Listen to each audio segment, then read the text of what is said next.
Let's give another round of applause to the 4 magnificent Legacy Award winners we had last night.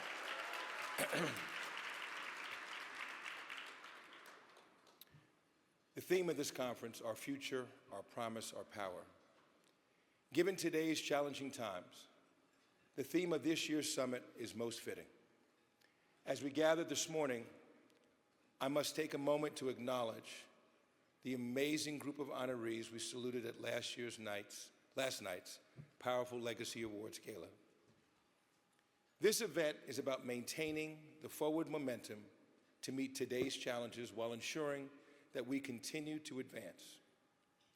I couldn't think of a better display of that energy and determination than the presence of nearly 1,800 women within this room.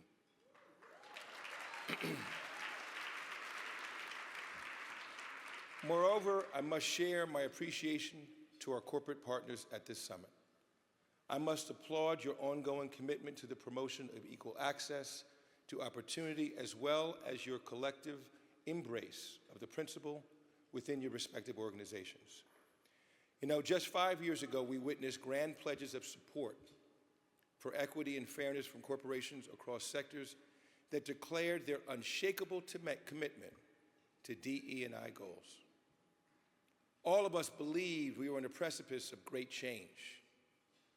Fast forward to today. It turns out we were, but it was not the change we had hoped nor anticipated. Recent court rulings and executive orders all but obliterated that commitment to inclusivity, and at the same time, political rhetoric heightened the focus on marginalizing women, including many of the women of color in this room. So how do we address this assault? How do we regain lost ground? How do we move forward? Let me make it plain. We fight back.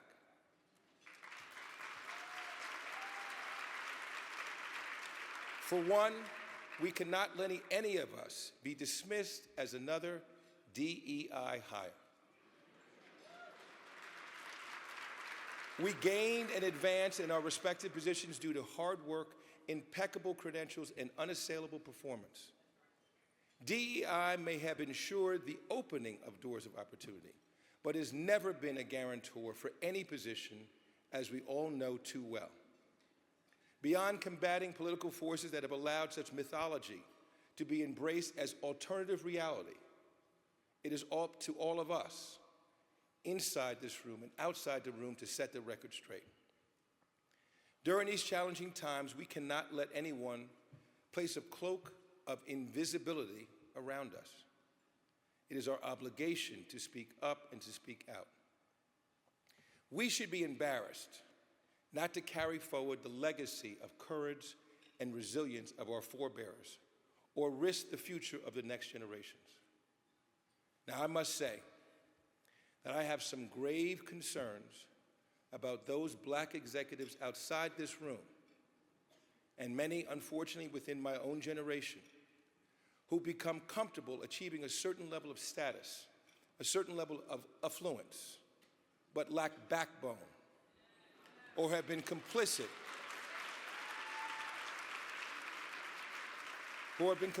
in the marginalization of other professionals of color because they refuse to use their voices or influence.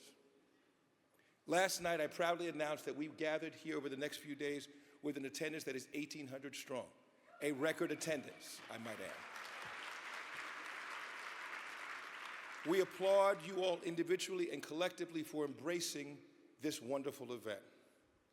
However, for those of you who have decided to deny who you are, to hide who you are, I have one simple message. Shame on you.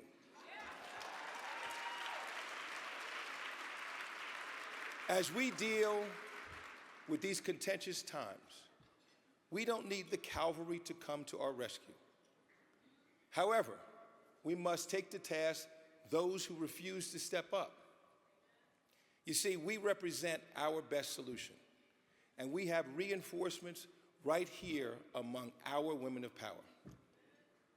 In that spirit, I want you to know that I will continue to advocate, empower, and celebrate Because make no mistake, I am unafraid.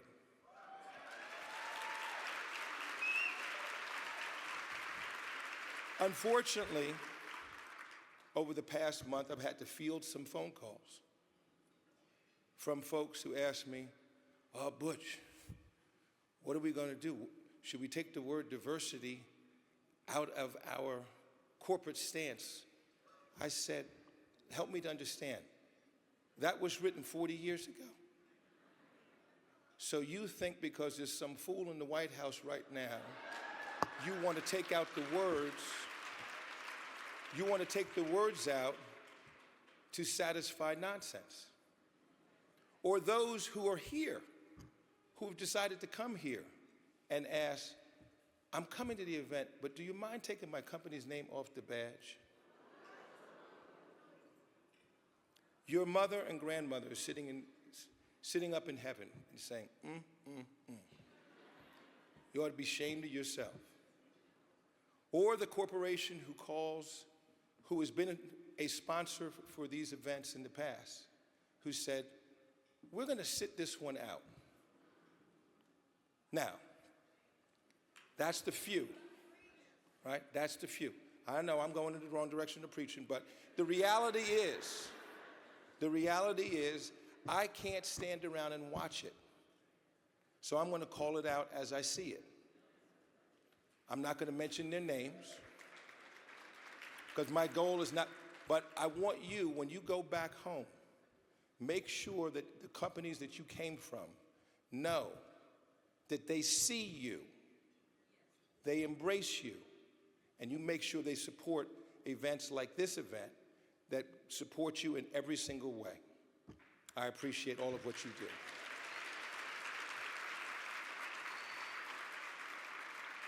So let's be clear. Women of Power is here to stay.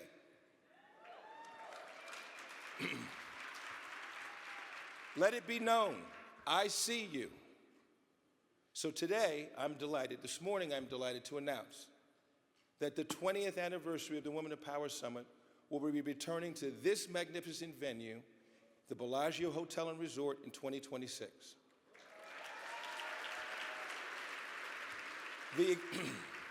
The exact dates, and I don't want to dismiss that. Make no mistake, MGM Resorts International has been loyal to us and been supportive of us. Therefore, we support those who support us. And that's why this event is coming back here. So to the folks from MGM Grand International, thank you. Thank you for your continued support and what you do.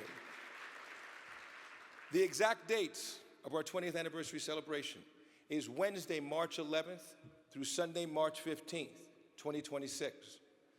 Valerie, I'm saying that so that you can put it in your calendar now, so you won't tell me last week, oops, I forgot to put the date in. That's Wednesday, March 11th through Sunday, March 15th, 2026. Now, please note, we are adding a special Saturday evening celebration next year, so mark your calendars accordingly. It does not end on the Saturday, it's going to end on the Sunday. Please take a look.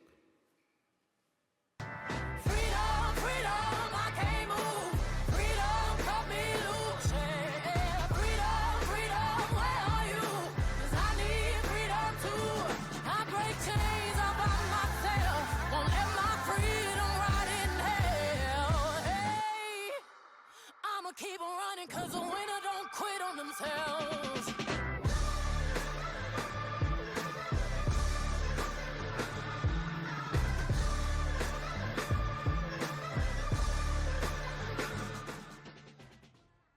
Moving forward with our program, it is now my pleasure to recognize and welcome our valued partner who has truly been instrumental in collaborating with us to produce an exceptional summit for each of you. But first, please direct your attention to the video screen. Sometimes we lose, sometimes we win. Sometimes we try to fit it all in. Sometimes we don't know what what's in store. Sometimes we find what we're looking for. Sometimes we're rolling easy and free. Sometimes one and one makes three. So much to love along this ride. That's why Nationwide is on your side.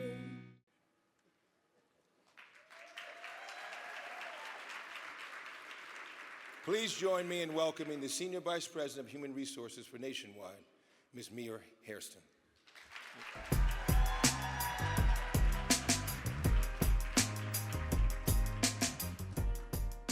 Thank you, Butch. It's truly wonderful to be with all of you this morning. After more than a decade of supporting many of Black Enterprise's signature events, Nationwide again is absolutely thrilled to host this year's Women of Power Summit. At Nationwide, we believe in fostering a high-performing culture where our associates can truly thrive. Whether they're just starting out in their careers or are accomplished leaders, we encourage our associates to learn, to grow, and reach their full potential because people are our #1 value and our greatest assets. We empower associates to develop their skills and achieve career success while also supporting their health and well-being, enabling them to be their best both at work and at home. We deliver on our mission to provide extraordinary care to people, futures, and businesses because we care for our associates' full lived experiences, and they are encouraged to bring their full, authentic selves to work each day. Our guests today, Glenda McNeil and Robin Washington, are exceptional leaders with accomplished careers, and I know that we're all looking forward to the invaluable insights and expertise they'll share with us today. Thank you for joining us, and remember that Nationwide is on your side. Ladies and gentlemen, please welcome Vice President, Deputy Chief Content Officer of Black Enterprise, Alisa Gums. Thank you, Mia and Nationwide, once again for your significant contributions to the Women of Power Summit. We truly value your partnership. Now we are ready to step into the heart of what our summit is all about, immersing ourselves in wisdom, sharpening our skills, and gaining access to the deepest insights on power. This is our moment to learn, to grow, and to challenge ourselves. So let's embrace the first of our conversations that count, Peak Performance, hosted by Nationwide. Let's absorb the knowledge and open ourselves to gaining new perspectives that will shape our journey forward. The stage is set, our minds are ready, let's begin. Leading today's distinguished panel is a trailblazer in business and beyond. She is co-founder of Medley and serves on the board of directors of PepsiCo and Amazon. Please join me in welcoming our esteemed moderator, Edith Cooper.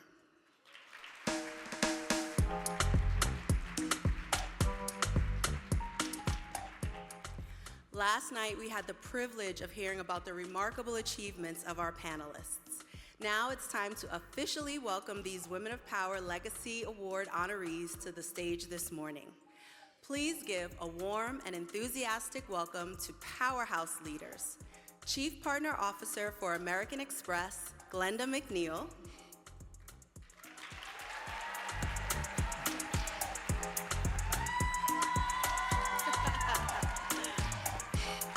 and the incoming President and Chief Operating and Financial Officer of Salesforce, Robin Washington.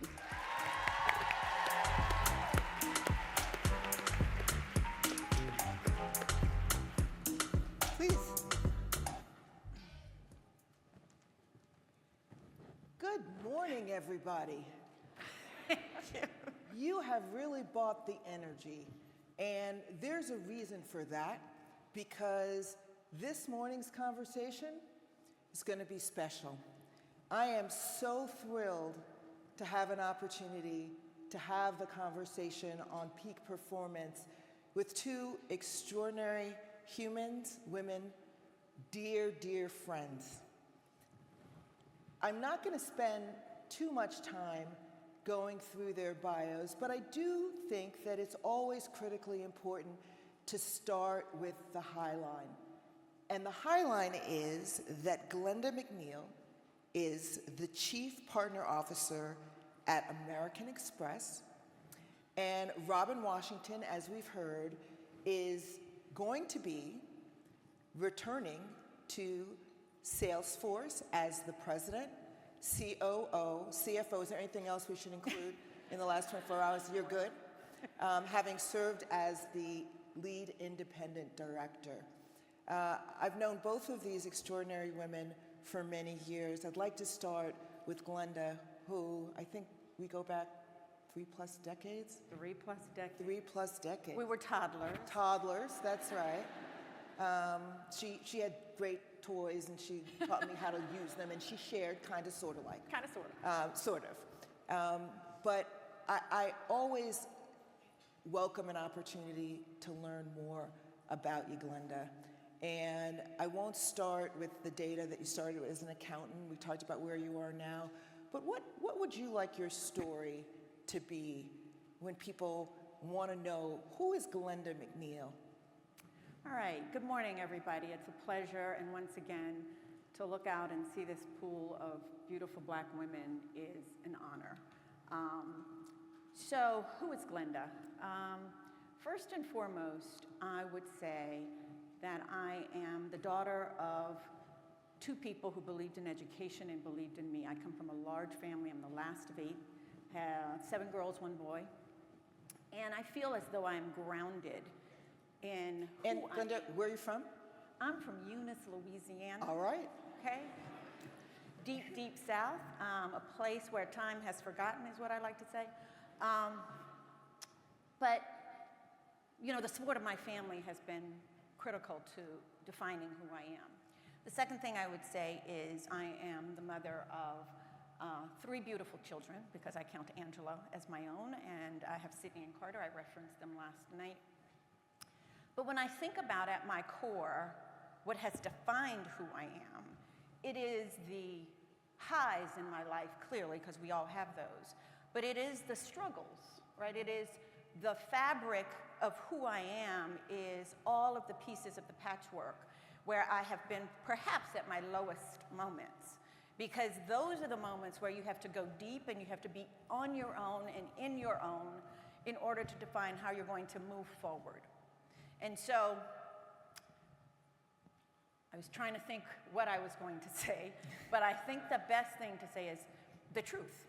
What has defined me is my struggles. I am a 3-time cancer survivor. I am...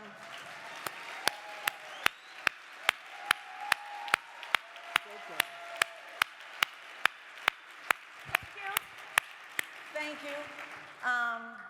And I was one of the fortunate ones. 3-time cancer survivor, never had chemo, never had radiation, but had my struggles. My daughter was a baby the first time.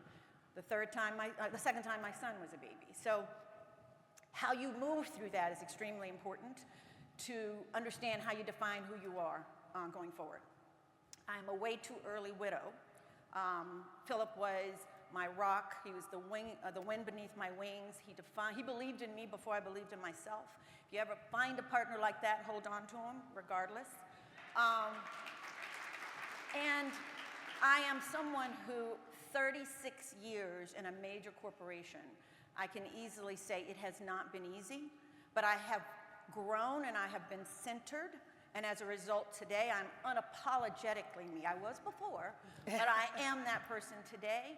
And so when you struggle, don't think of those moments as moments where you need to be small or weak.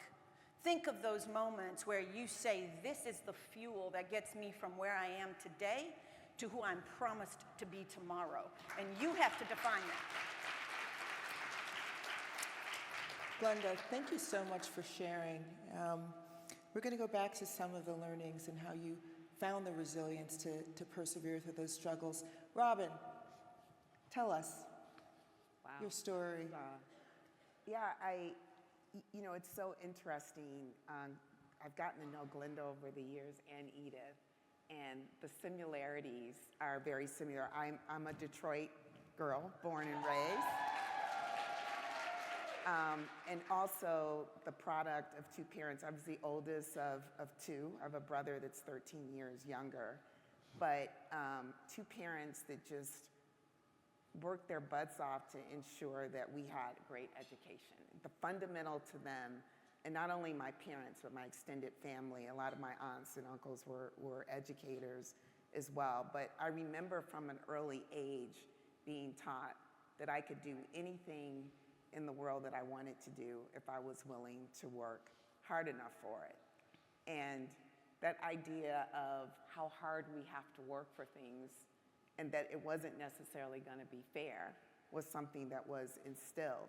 But it was instilled in us in a way that it was within my control. And I think growing up in the Detroit community, this was, in the 60s, and, we had Coleman Young. It was just a wonderful place to be raised because you saw people at all levels on the economic and academic chain that looked like me, from doctors to lawyers to judges to mayors to entrepreneurs to everything. So I think early on, I was fortunate to be in an environment that I saw people being successful, supporting each other that looked like me. As I said, education was important. I too started off as an accountant. DH&S or Deloitte was my first role, and became a CPA, and probably spent the first 10 years just trying to figure out what I didn't enjoy doing. And had a lot of start and stops. And I tell people, particularly young people, it's okay, because eventually you find, what ultimately is important to you. And what I enjoyed was being in operations and working to be part of understanding a broader business unit. So I jumped from the Fed, I started a master's in tax. But eventually I found something that tugged at my Did tax give you joy, Robin? Absolutely not. No offense, but absolutely not. So like I said, all things that I figured out weren't me. And it was about 10 years in my career where I was relocated to Silicon Valley. And it was a real game changer for me, because for all the things about it that still make it a tough environment, it was one where you could fail a lot and fail fast. And failure was really a part of what the game was. I mean, I don't think there were too many entrepreneurs out there that didn't really fail. I met my husband there. We have two wonderful young adult children now. He and I traveled abroad. So early in our marriage, 9 months in, we moved to Europe and lived in Amsterdam. And there I was working at another company and rose through the ranks.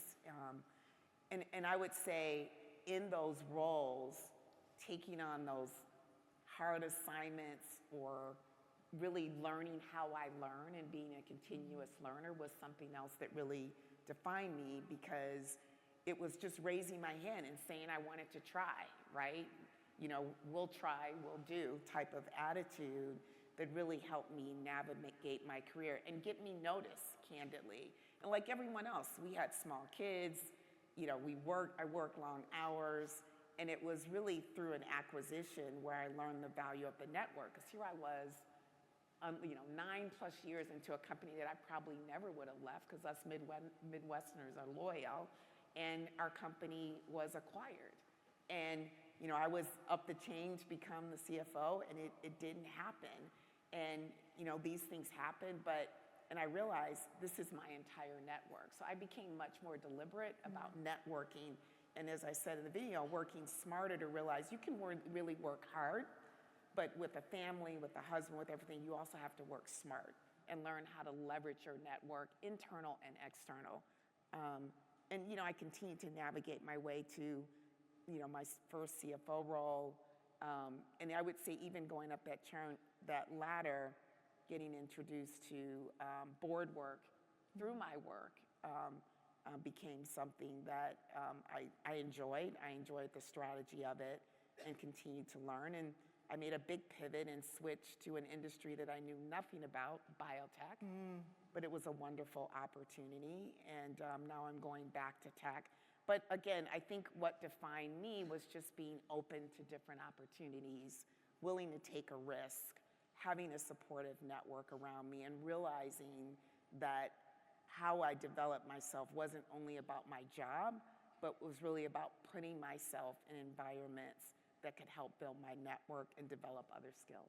So, Robin, you and Glenda have both shared how important it's been to really have that support system, whether it's your family, whether it's your colleagues, medleys, I like to call it, people who you can really spend time with, who take the time to get to know you. But there's some personal traits in there, Robin, and I'm going to ask you the same question, Glenda, that really helped you get to that peak performance. That's what we're talking about here. We're talking about peak performance and the things that you found within yourself with the support of your medleys that allowed you to take these risks, to be comfortable failing. Talk about some of the things that you rely upon yourself to get that kind of resilience and strength. Yeah, I would say, like Glenda, I think it was in the failure moments, and I'll talk about one as an example, where you really learn, you talk about peaks. I don't view peak as getting there once. I think you have to continue to go through the troughs to continue to elevate yourself to the next level. And, switching industries as a C-suite was a big, bold, and many people told me not to do it. Really? And I always tell people, follow your gut. I mean, my boss, who was my first boss as a C-suite exec, said, I don't think you should do that. So many people told me not to do it. Why? But it was a risk. It was a yes. risk to it was a scientific industry that I didn't know. And they were right. That first investor conference that I had to go to on my own, I bombed. I mean, it was horrible. It was an audience probably maybe half the size of this. And I really didn't do well.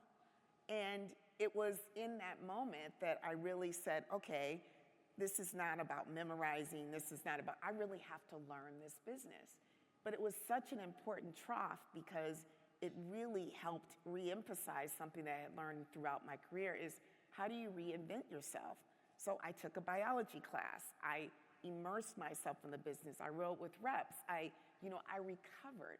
And the respect that I got from the team of asking for the support and the mentors to recover, it wasn't, and I remember they gave me a speaking coach. It wasn't my ability to speak, it was my knowledge and real internal ability to talk about something authentically. And that was something that I had to develop. So I think peak performance is realizing that always challenging yourself to the next level, which may mean you need to go relearn things. You may have failures along the way, but how you pick yourself up and how you recover is ultimately how you're going to define yourself. Thank you, Robin. Glenda.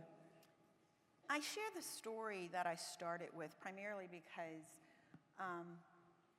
it is so defining, right, in terms of how you look at life and the way you approach life.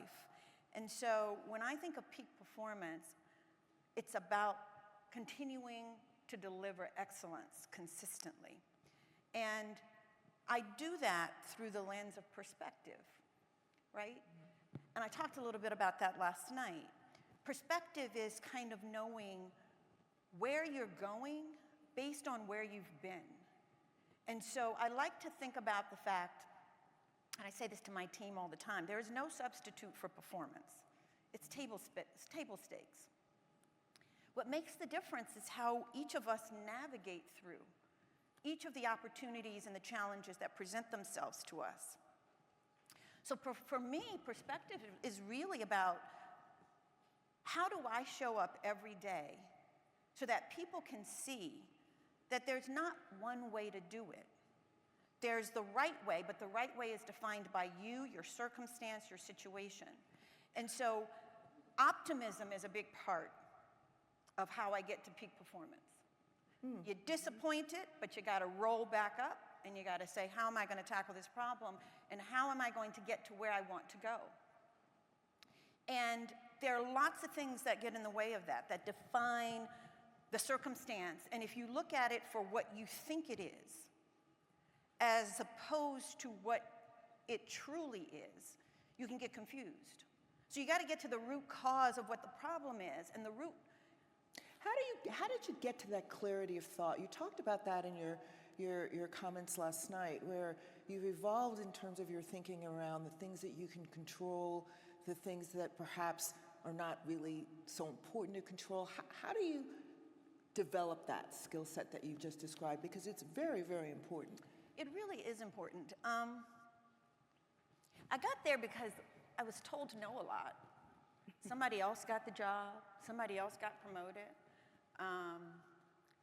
You know, it's not your turn. I heard that a lot.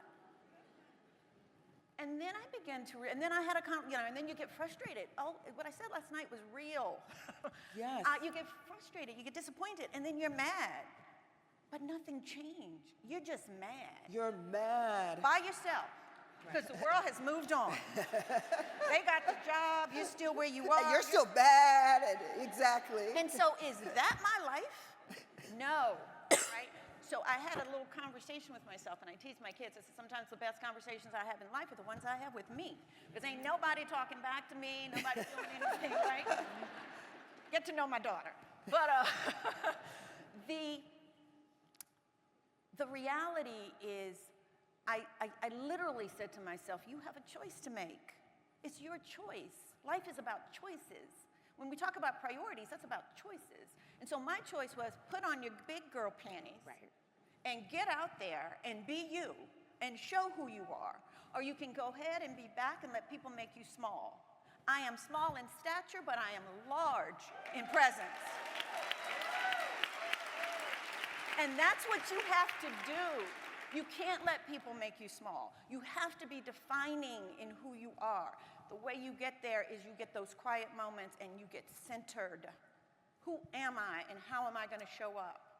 And so that perspective then says to me, I am, and therefore I am enough. And when you take that, then your perspective becomes clearer. And it says, and the possibilities are open, right? I'm not fighting, right? I'm not disappointed. I'm not frustrated. I'm human, so I let myself get all like crazy and upset, and then I'm like, girl, new day, day one. And day one is about how I begin the next day. And so that optimism is key, that I can redefine every single day, and I can define every single moment. I manage the largest companies in the world. No 30 minutes are the same. And so how do I get from that 29th minute to the first of the next 30 minutes? Because somebody has said something that is crazy. But the next, I can't take it out on the person in the next meeting. So that's the pivot. And that's taking that moment to pause, to breathe, to look around and say, look, I'm in a good space. Because I'm going to create that space for me. And that's what I hope that you guys take away, that it's all in your power. Because it's perspective. Ownership, yeah. So let's see if you have any questions, because we want to make sure that we leave time. Does anybody have a question that you'd like to ask now? If not, we'll keep going and we'll come back at you. There's a question over there, of course. Valerie. Val. That'd be Val. Oh, and please, say your name, your organization, and ask your question. Because we want to try to get in as many questions as possible. We'd love to hear your stories and your broader perspective. Who you are, and ask your question. Hi, my name is Valerie Mosley, and it's such a pleasure to be here with three amazing women. The specific question is for many of the women and the men in the room. You've talked about the low, you've talked about the rebound, you've given some specifics, but can you speak a little bit about the moments when you've had those doubts, and what is it that turned the doubts into belief? Because many people around here have had them specifically, and what guidance would you give to the people who might be struggling with that at times? Thanks, Val. Robin, do you want to start? I think Glenda was so elegant in how she talked about that optimism. But I would also say that inward self-reflection is important. It is easy, and I'm really good at it. I'm the most critical person of myself. I share that. But sometimes I have to look at that mirror and say, sometimes it is me. And to your point of there's optimism, but I think there's the reality of if it's not necessarily that everyone's telling you something and you have to believe it, but you have to realize that maybe the culture, the environment, or you're not at optimum or peak, and what are you going to do different? And I hate the words victim, I hate the words imposter syndrome, but sometimes unleashing that self-doubt, if you can kind of set that aside and realize, how many of you have been in a room or in a meeting, you want to ask something, you're not sure, and then someone asks the question, brilliant idea, that you wanted to ask. And sometimes you really just have to go for it. You do. And know that if you're there, you're deserving to be there. And it's not necessarily what they do, it's how you interpret your own fears or sense. So I think there's a balance. There's optimism, but there's also this sense of developing that sense of security and confidence in the moment. And it's not that when you don't get up here and your knees aren't shaking, we're all, even today when I'm speaking a lot, it's not the most natural thing that I do, but it's the confidence in myself to know that I deserve to be there. I'm deserving of my slot. And I may not know everything, but I know pretty much just as much, sometimes more than the other people in the room. But I have to believe that. And so I think that's equally important. I think the other side of doubt, on the other side of doubt is confidence. Yes. And I'm a believer that confidence is practice. Now, there are people we know, I'm in many rooms where it's like, okay, you got a lot of confidence. And it's misplaced. It is misplaced. Overconfidence. It's misplaced confidence. But it is practiced, right? Because that first time when you're in that room and you want to say something, you're not confident enough to say it. But I say to my team all the time, practice. You're in find a safe space. Say something. Practice, put in the work. Bring the work. Say it. Do if the work. somebody responds to it, okay, the next time you get a little bit, I said it in the video, preparation breeds confidence, and confidence breeds courage. The more confident you are, the more courageous you are in stepping out and saying, I have something to contribute in this conversation, and I should be heard, right? And so you might have that doubt, but what I do, because we all do, every new situation creates an opportunity for us to be at our weakest moment. It is that moment that you decide whether or not I'm going to be weak or I'm going to draw and everything that I am, and I'm going to be stronger going forward. And so take those moments to practice what you know in the spirit of who you are, and you will find a spot that you will become more courageous over time. Yes. I just have We to... didn't start right here. We did not start right here. No. This is years of practice. But, you do stand out, so own it. Own it. It's an edge. Yes, Let's it make is an edge. When you walk in that room, because there are typically so few, own it. Don't view it as a detriment. View it as a positive. Own it and be prepared to own it. Yes. So many things that Glenda and Robin have shared are such important things for us to think about, own, play with, and put into action in the way that's authentic to you, right? Be prepared.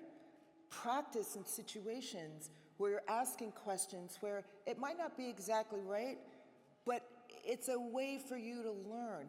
Think about those opportunities for growth. Culturally, I have to add that, I grew up also around, education being number one. I'm the middle of 5 kids. And, quite frankly, it was all about excellence. If you got the A, that's great. Yes. Was there any extra credit? If you made decisions that were questioned, it was like, okay, yeah, but how's your math? How's math? And I think that that's really important, because I think for me, it led me to go inward and believe that I controlled everything. Yes. That if I put in the work, that if I did the due diligence, that if I showed up prepared, if it didn't go the way that I thought, it was me. And to Robin's point, quite frankly, sometime it was, but a mentor, tormentor, as he described himself, once said to me, Edith, the only reason I'm not beating you up about that performance in that meeting is because you're doing a good job yourself. Yes. As Glenda said, get upset, get down on yourself, get angry, whatever those emotions are, and pull yourself together. Get it together, pull yourself together, move forward. We have another question. I am Abby. And we hear a lot about how AI is changing things. I'd like to know from y'all, what do you all see as the key trends in the workforce in the next 5 to 10 years? You want me to? Yeah, AI is changing everything. And it's real. And it's going to change how we define knowledge workers, how we define other workers.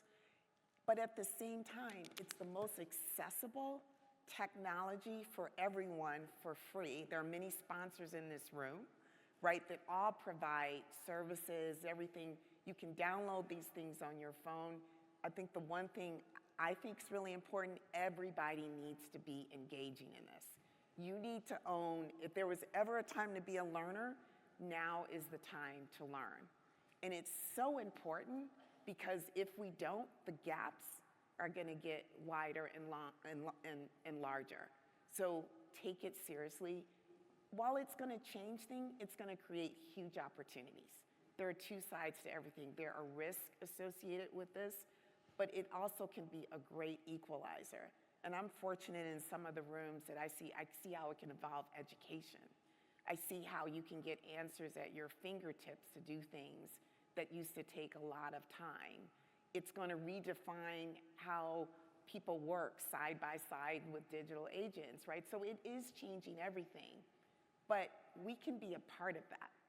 But if we don't engage, if we don't learn and take the time, you know, I hope if I were to ask everyone in this room, you've used a chat box. You've gone out and Show of taken hands, a free. how many people have? Okay. More. More. More. It's easily and accessible. And I know there are a ton of sponsors in here. Raise your hands, right? Salesforce, Accenture, right? I mean, there are tons of people out here that are willing and able. I've seen what they do for some organizations I work with. There is no excuse, people. Ladies, this is become part of it, back to own it. You've got to own it. But I think it's going to have a huge, I think it will be a force multiplier in so many different ways if we engage. I think the interesting thing, part of your question was, what can we expect 5 to 10 years? I mean, if you just roll back months, think about how this has really changed so much around how people work, how people think, and the attitudes of people, right? Is it good? Is it bad? Right? So there is an opportunity, I think, if you have no other reason to want to understand it, which Robin is encouraging and we would all encourage you to do, is there's a tremendous amount of power in curiosity, right? And that curiosity then can breed into an opportunity for you to engage in the tool in ways that is not as frightening. We often steer away from technology, right? And this is one that I think you can embrace, and it's going to be expected of you to do that. I mean, as a company, American Express, right? And all companies are looking at how do we really take advantage of this while at the same time being cautious around how you roll it out, how you think about it, how you use it, how you leverage. So you've got to be responsible around it. You hear the term responsible AI. So we're all at the very beginning of what I think could be an exciting learning period, but it's going to bring a tremendous amount of change. Yeah. Such an important question. Thank you so much for asking it. Thank you, Adam. So let me, okay. Let's go the line to the right. Thank you. My name is Madonna Wambua from Capital One. And again, I want to say thank you all and congratulations for all you do. I have a question for you, Glenda. Yesterday, you said something very important that really touched my heart, which is sometimes you have to go back to go forward. Can you walk us through this? Because I'm going through that phase and I know many others might be. How was that for you and how did you move forward courageously? The moment that I referenced in that conversation last night, it's happened before many times after, but I was working for Arthur Andersen, and I'm sorry, for Salomon Brothers, and I was given the opportunity to go to work for American Express. I had 6 years of work experience, and the crash had happened, and I was really the financial crash, stock market, and it was a very different job. You know, being on Wall Street and doing mortgage-backed securities. I mean, it was all fancy until the market crash happened.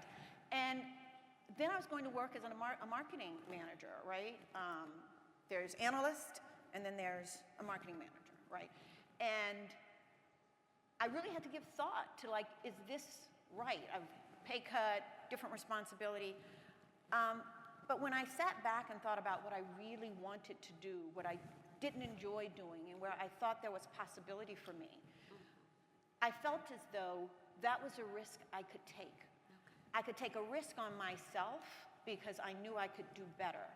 And that's part of the belief system that you've heard here, right? Believing in you first, because if you don't believe in you, then who would you expect to believe in, right?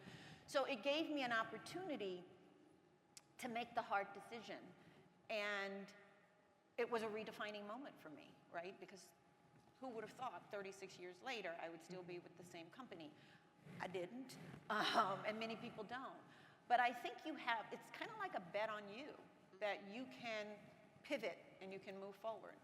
And I've taken kind of that same attitude kind of throughout my career at American Express. Like, you know, I'm gonna go learn something else. I'm gonna stop doing this, I'm gonna do this.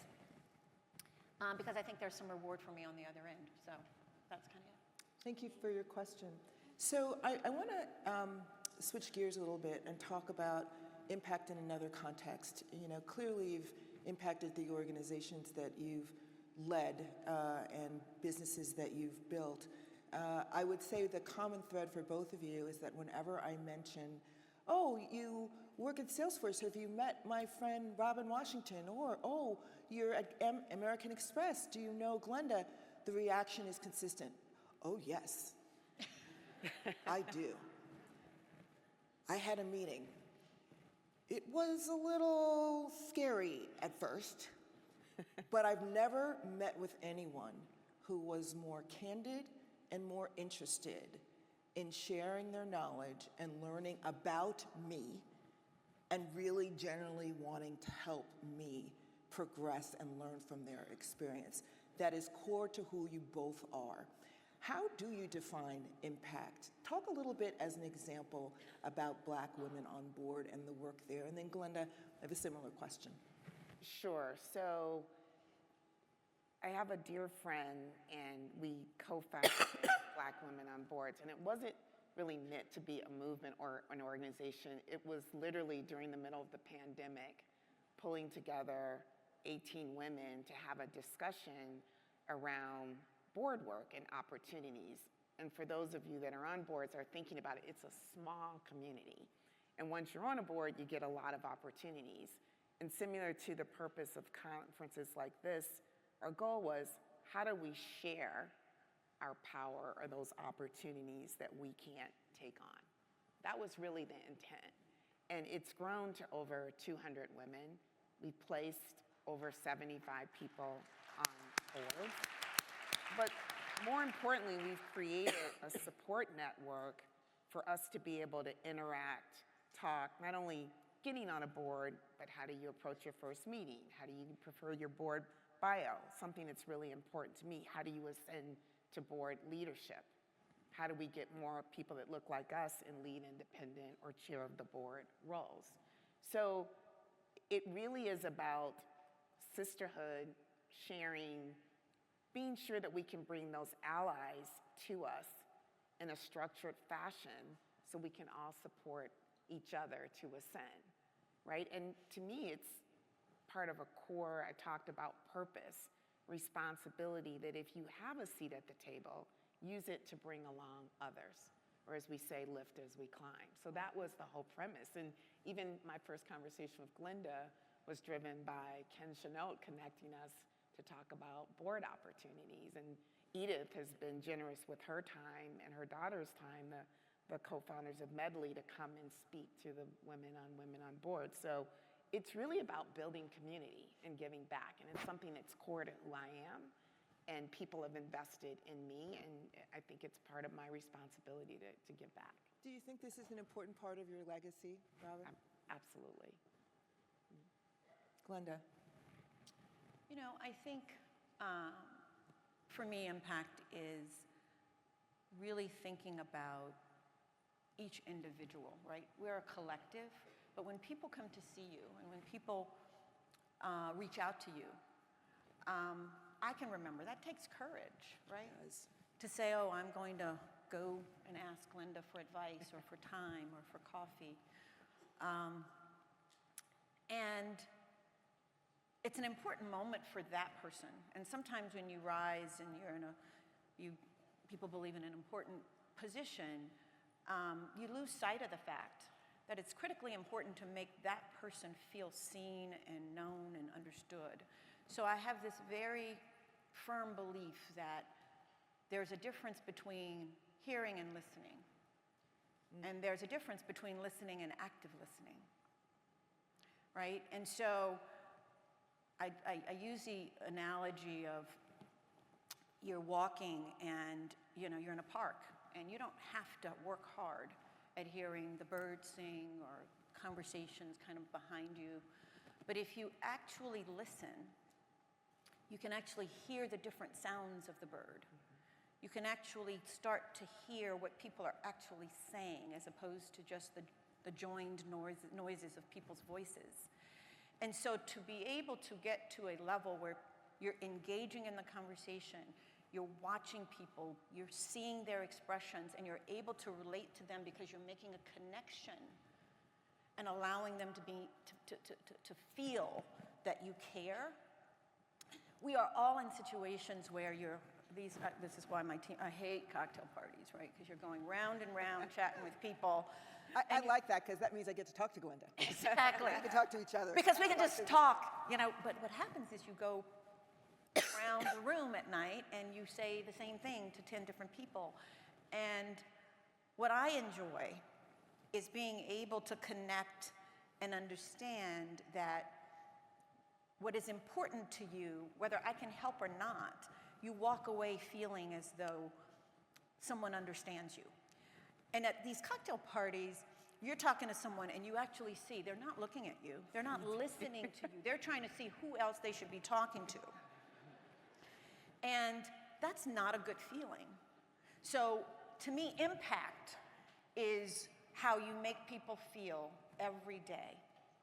And sometimes you get it wrong. And to be the big person and say, you know what, I was thinking about this and I never really thought that maybe the way I said it to you wasn't the right way to say it to you. So I apologize if I made you feel a particular way. So humility is important. And so impact to me is really how people experience me. And it's very, very important to me that I walk away where people feel as though she was worth talking to. And your legacy, Glenda? I talked a lot about my legacy last night. My legacy is that I've done the right things by people. I've made my parents proud, I've made my kids proud, and that the people I've come across in my life feel as though I was worth knowing. That's it.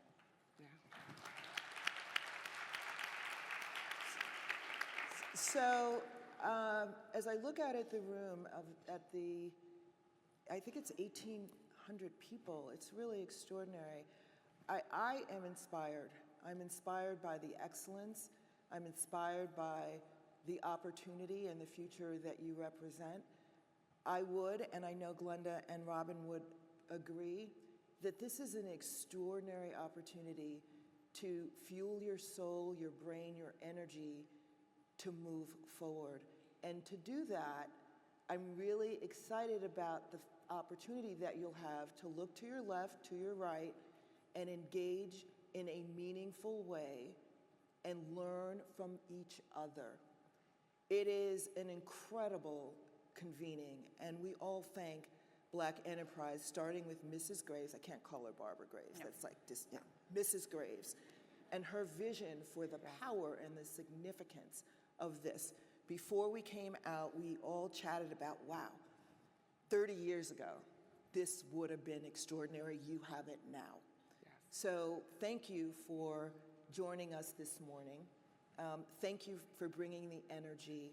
And to Glenda McNeil and Robin Washington, congratulations again for your recognition with this year's Legacy Award. You are extraordinary people, dear friends, and I look forward to the opportunity to continue to learn, laugh, and grow with you. Yes, thank you. Thank you, Rita. Thank you.